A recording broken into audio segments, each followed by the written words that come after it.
Vuelo 601. El avión colombiano secuestrado durante 60 horas por dos paraguayos. La pesadilla comenzó cuando dos hombres desenfundaron sus armas y se taparon las caras con capuchas después de levantarse rápidamente de sus asientos en la penúltima fila del Lockheed L-188 Electra, que acababa de despegar de la ciudad de Pereira, en Colombia, el 30 de mayo de 1973. Para ese momento, en el interior del vuelo 601 de la desaparecida Sociedad Aeronáutica de Medellín, conocida como SAM, viajaban 84 personas. Algunas de ellas pensaron que se trataba de una broma, así lo recordó el ciclista Luis Reategui, quien falleció en 2022. En una entrevista al podcast Radio Ambulante de 2021, nosotros creímos que era, por ahí, por mamar gallo, por molestar. Pero luego hubo un disparo al aire y empezó el miedo. Desde el momento en el que comenzó el secuestro hasta que terminó en el aeropuerto de Ezeiza en Buenos Aires, pasaron más de 60 horas y la aeronave recorrió más de 22.000 kilómetros de distancia, haciendo múltiples paradas en el camino. Esto convierte la historia del HK-1274 de SAM en uno de los secuestros de más duración de la aeronáutica mundial y en el más largo en Latinoamérica. La historia vuelve a tomar relevancia ahora, algo más de 50 años después, gracias a la serie que acaba de lanzar Netflix, titulada Secuestro del vuelo 601, volando hacia Aruba. Entre 1967 y 1973 hubo cerca de 90 secuestros de aviones en Latinoamérica y cerca de 30 de ellos ocurrieron en Colombia, según recopiló Máximo Di Rico, autor del libro Los Condenados del Aire, en el cual se basa la serie de Netflix. Di Rico explicó que en la época la mayor parte de esos vuelos tenían un destino, la isla de Cuba. Lo que ocurre es que Cuba, luego de la revolución, que no se inició como una revolución comunista, empezó a tomar el rumbo comunista. Estados Unidos se asusta de tener el enemigo a 90 millas de casa y ordena un gran bloque económico de la isla, el cual en teoría sigue hasta nuestros días. Y según Di Rico, muchos de los piratas aéreos latinoamericanos en plena Guerra Fría veían Cuba como un lugar utópico en el que podrían vivir según los ideales comunistas. Es por eso que, en el momento en el que los dos hombres armados y encapuchados entraron a la cabina del piloto de la aeronave, el capitán Jaime Lucena, este pensó que su destino iba a ser La Habana, según contó en una entrevista a la televisión local en 1973.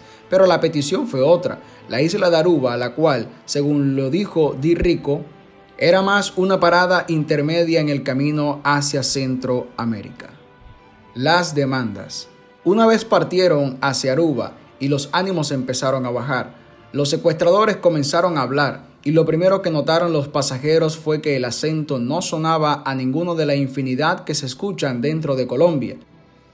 En su acento interminado, le dijeron al capitán que eran miembros de la aún joven organización guerrillera colombiana Ejército de Liberación Nacional ELN y que querían $200,000 en efectivo, además de la liberación de un grupo de presos políticos.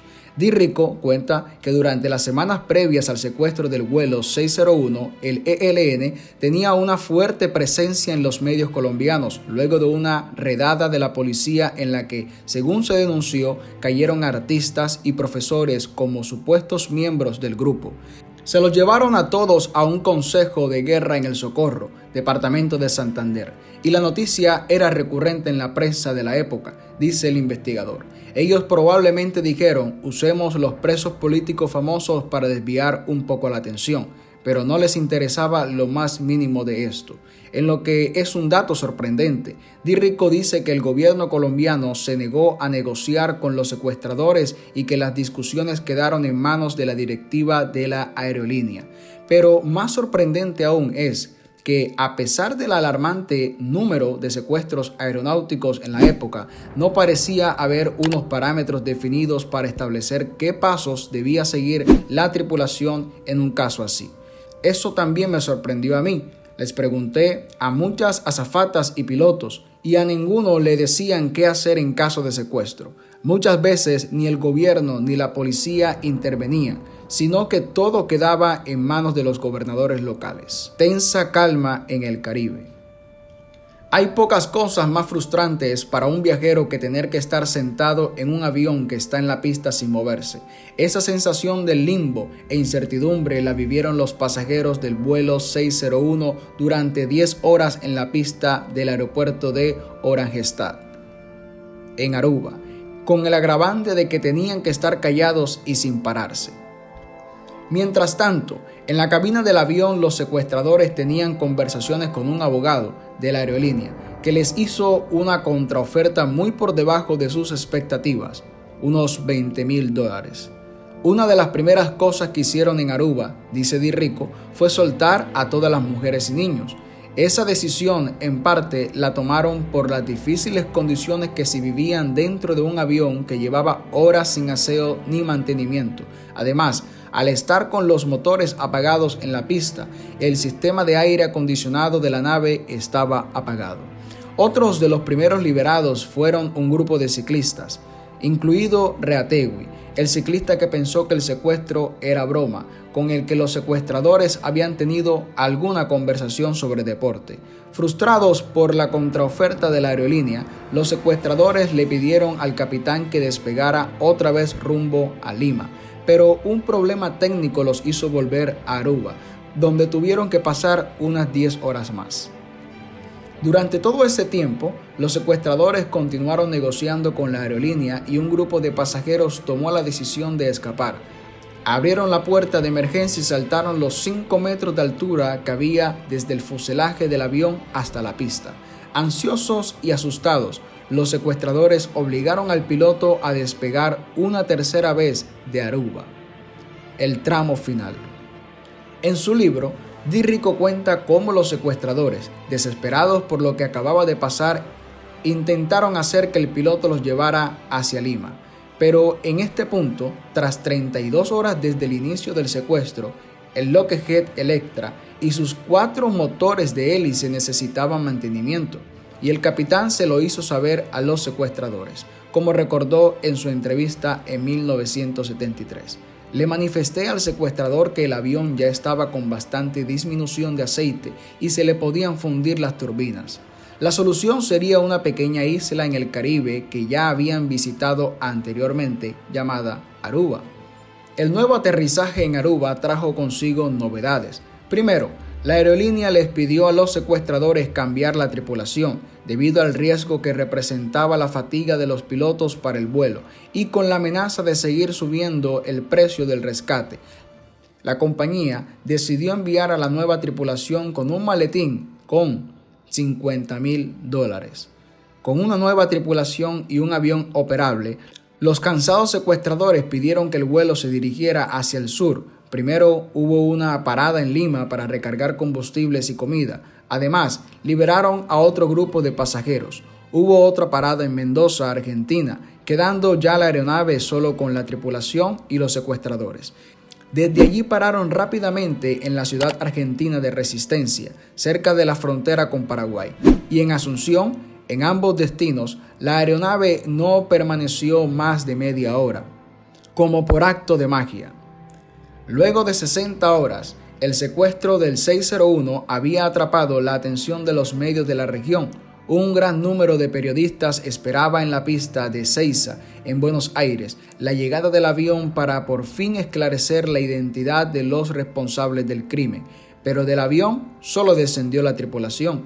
Di Rico cuenta lo que pudo describir que había ocurrido dentro del avión antes de llegar a Buenos Aires. Los 2 secuestradores dicen que cada uno se va a bajar con una azafata, uno en Resistencia y uno en Asunción, mientras el avión vuela en la noche. Pero el piloto de la segunda tripulación, Pedro Ramírez, les prohibió llevarse a las mujeres, ofreciéndose él mismo a irse con ellos. Al fin llegan, según dicen ellos, a un pacto de caballeros. Los secuestradores se van a bajar solos. uno en Resistencia y otro en Asunción, y la tripulación no comunicará a la torre de control lo ocurrido hasta que la aeronave llegue a Buenos Aires. En Resistencia se bajó el primero con la mitad del dinero y el otro en Asunción. En Buenos Aires se ve a las azafatas bajar y al piloto. La policía entra y no hay nadie en el avión, cuenta Di Rico, explicando que las sospechas recayeron entonces sobre la tripulación. Las cosas solo se esclarecerían cuando, a los 5 días, cayó uno de los 2 secuestradores, la Pereira paraguaya. Hacia finales de los años 60, la Liga Colombiana de Fútbol empezó a atraer a los jugadores paraguayos dado su nivel, en comparación con otros campeonatos de la región. 2 jóvenes paraguayos, Francisco Solano López, de 31 años, y Eusebio Borja, de 27, habían llegado a Pereira buscando fortuna en el deporte rey. Pero después de unos meses y de varios rechazos, empezaron a tener dificultades económicas. Si alguno asegura que jugaron con el Deportivo Pereira, no dice la verdad, asegura Di Rico, quien estuvo investigando los archivos del equipo. Poco se sabe sobre la vida de los 2 jóvenes deportistas antes del secuestro, salvo que tenían interés en empezar un negocio para el que necesitaban capital. Solano López fue arrestado 5 días después del fin de la travesía en Asunción, después de comprar una casa cercana a la de su familia, en el Paraguay de la dictadura de Alfredo Stroessner. Se le mostró encapuchado ante la prensa tras ser detenido, pero de Eusebio Borja no se supo más. Di Rico dice que Borja en algún momento contactó a algunas personas de Pereira, pero que su rastro se perdió, cosa que para él, un apasionado de los secuestros aeronáuticos, lo pone a pensar. En Estados Unidos existe el mito de David Cooper, un hombre que robó $20,000, se lanzó en un paracaídas en las montañas de Colorado y desapareció. Pero lo de Borja es un mito. Me sorprende que no haya un mito sobre Eusebio Borja, quien logró escapar con $25,000 y nunca volvió a aparecer. Si Borja buscaba la fama, nunca se sabrá con certeza, pero para Di Rico, algo de ego siempre existió. Según los testimonios de los pasajeros y de la tripulación, ellos buscaban el récord de duración de un secuestro. Se lo mencionaron a varias personas. Seguramente para ellos lo importante era el récord de piratería, y no creo que les hubiera disgustado si les daban la plata. En medio de tantas incógnitas, Di Rico solo se queda con una conclusión: no se sabe si está vivo o muerto, porque dejaron de buscarlo, pero al final lo consiguió. Saludos de parte de su amigo Underblogs. ¿Qué tal te pareció este video? ¿Ya te viste la película en la plataforma roja?